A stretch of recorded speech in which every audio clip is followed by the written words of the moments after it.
Ever find yourself just thinking about the really big questions? Life, death, consciousness.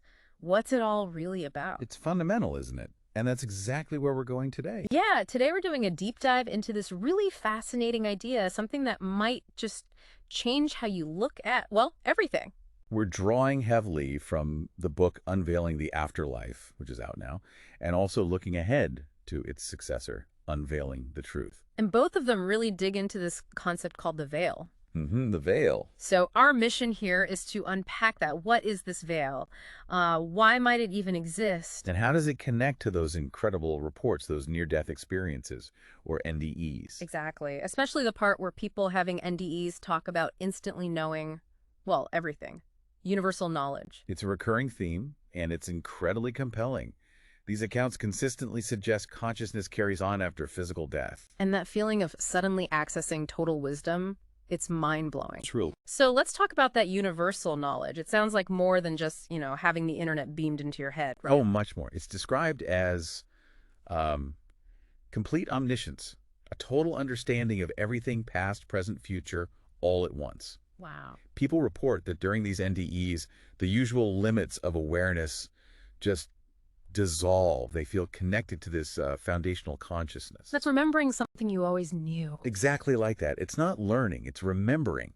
As if simply having a question pop into your mind instantly brings the full answer. Which, okay, leads to the obvious question then. If we're supposedly connected to all this wisdom, why can't we access it now? In our everyday lives, it feels so hidden. And that's precisely where this idea of the veil comes into play. Uh-huh. According to the perspectives in these books, is forgetting this separation from our wider spiritual awareness before we're born. It's not an accident. It seems to be intentional. Intentional. So we don't lose the knowledge, it's just put aside. Why would that happen? Well, the proposed purpose is to let us fully immerse ourselves in this life, the physical experience, without being constantly influenced or maybe even corrupted by all that prior knowledge. Okay. Many NDE accounts suggest that on a soul level, we actually choose to come here for these experiences, for the learning, the growth that this kind of veiled existence allows. That really reframes challenges, doesn't it? The limitations, the struggles, even things like finding empathy sometime. You're saying they might be part of the design for our development.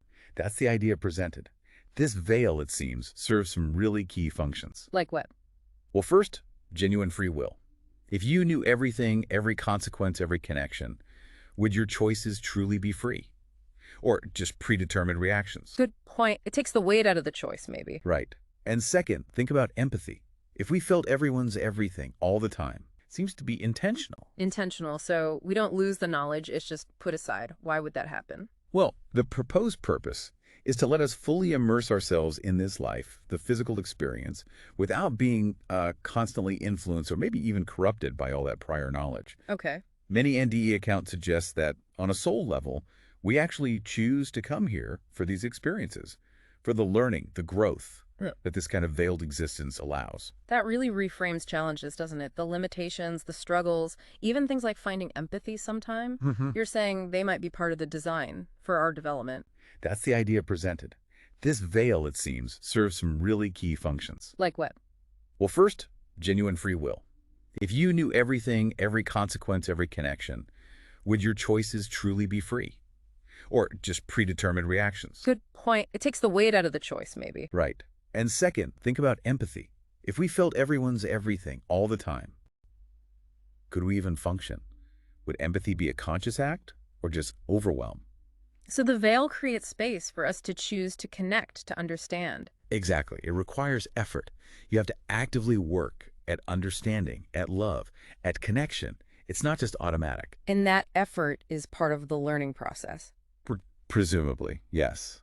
And it also fosters faith and trust. We navigate so much of life without knowing the absolute outcome, don't we? True. We have to learn to trust ourselves, trust others, maybe trust in something bigger, all without having the full map laid out. The author uses an analogy in the books, right? Like a gym. Yes, physical life as a spiritual gym. The limitations, the struggles, they're the resistance.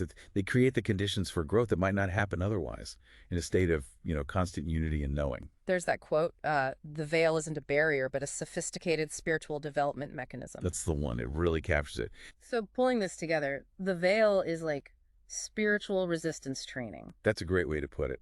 And this idea implies some pretty deep cosmic principles, or laws, if you like. Okay, what are those? The book suggests three main ones based on these NDE insights. First, free will needs some ignorance to be truly meaningful. How do you mean? Well, think about helping a stranger. That act has a certain quality because you don't know their whole story, or if they're secretly your soulmate from another life, or whatever. The choice is made in that partial knowledge. Okay, I get that. What's the second? That real growth, real inner strength comes from tackling genuine doubt and perceived limitations. How can you develop courage if you always remember you're eternally safe? Right, you need the feeling of risk, even if it's ultimately illusory on a higher level. Precisely. And the third is this concept of a soul curriculum. Soul curriculum, like we sign up for classes. Sort of. Many Indies report understanding that even their toughest life challenges were chosen by their soul before birth to master specific qualities. Like what? Things like forgiveness, or deep patience, or learning to surrender control, often through experiences that directly challenge those areas. Wow, that puts suffering in a completely different light, doesn't it? It really does. Instead of seeing life as just random, chaotic hardship. Which it often feels like. Absolutely. But the underlying thesis here, emerging from these NDE accounts, is that the chaos might be in order we just don't fully perceive from down here. It's purposeful. It's interesting how these ideas pop up elsewhere, too, isn't it, in philosophy? Definitely. You see parallels. Plato's myth of for example. Souls drinking from the river Lethe, the river of forgetfulness before being reborn. It's strikingly similar to the veil concept. Yeah. And Kant's idea, maybe? Yeah. That our minds structure reality, creating the phenomenal world we experience, which allows us to engage with it properly. That resonates too. And then there are the sheer numbers. Some estimates say, 13 million Americans claim to have had an NDE? That many. It raises huge questions about consciousness itself. Is it fundamental? Is it produced by the brain? Or does the brain act more like a receiver? And I hear unveiling the truth gets into some of the evidence, like people accurately describing things that happened while they were clinically dead. Yes.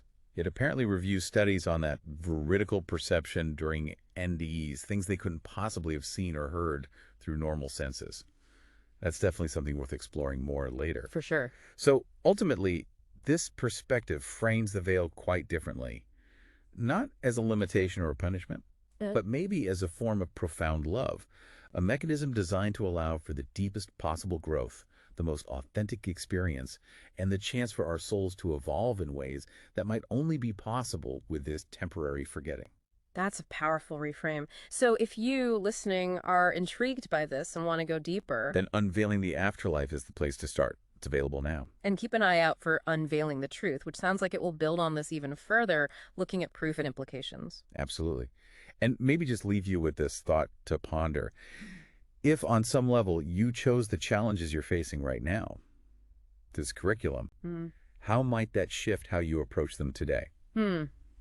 Something to definitely reflect on. Thank you for joining us for this deep dive, exploring these ideas from Unveiling the Afterlife and the upcoming Unveiling the Truth. We hope it gave you some food for thought about the potential purpose behind our experiences here. For the full exploration, definitely check out Unveiling the Afterlife. You can find it on Amazon.